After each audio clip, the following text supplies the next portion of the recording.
असताना साखरेच्या दरवाढीवरूनही राज्यात राजकारण रंगल्याचं पाहायला मिळते। साखरेच्या दरवाढीत 22 ते 25 हजार कोटींचा घोटाळा झाल्याचा आरोप शेतकरी नेते राजू शेट्टींनी केला। तर साखरेची साठेबाजी रोखण्याकरता काही जिल्ह्यांमध्ये तपासणी पथकांची नियुक्ती झाली। साखर विक्रेते आणि पुरवठादारांनी 15 दिवस पुरेल इतकाच जास्तीत जास्त साठा करण्याचे आदेश सोलापुरात दिले। अचानक दरवाढीमुळे सावध झालेल्या केंद्र सरकारने साखर आयातीच्या नियमात बदल केलाय। टॅरिफ रेट कोट्यांतर्गत आयात केलेली रिफाइंड साखर 2 महिन्यात विकणं आता बंधनकारक असेल।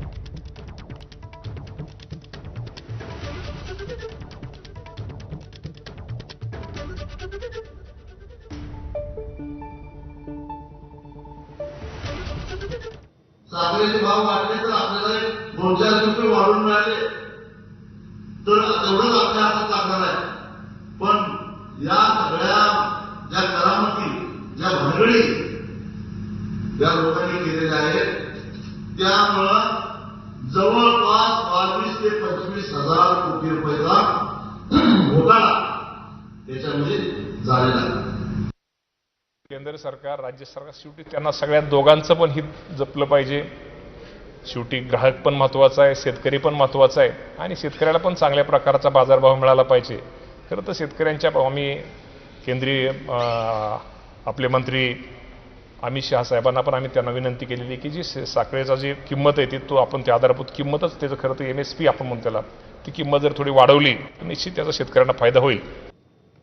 दरम्यान ज्या विक्रेत्याकडे अथवा पुरवठादाराकडे साखरेचा अतिरिक्त साठा आढळून येईल त्यांच्यावर कारवाई करण्यात येईल अशी माहिती जिल्हा पुरवठा अधिकाऱ्यांनी दिली आहे। साखर उद्योग दरमहा 10 मेट्रिक टन किंवा त्यापेक्षा जास्त साखरेचा वापर करतात। त्यांनी 15 दिवस पुरेल एवढाच साठा ठेवावा, जेणेकरून बाजारात साखरेची कमतरता पडणार नाही आणि साखरेचा कृत्रिम तुटवडा तयार होणार नाही। त्यामुळे आमच्याकडून सगळ्यांना असं आव्हान आहे की कुठल्याही अन्न प्रक्रिया उद्योग असो, शीतपेय उद्योग असतील, त्यामध्ये आणखी मिठाई उद्योग असतील, यांनी त्यांना लागणारी जी साखर आहे प्रतिमाह त्याच्या फक्त 15 दिवस पुरेल एवढाच साठा ठेवावा। त्यापेक्षा जास्त साठेबाजी केल्यास त्यांच्यावर कारवाई करण्यात येईल। साखरेचे भाव वाढलेले असतानाच आता साठेबाजीला आळा घालण्याकरता सरकारने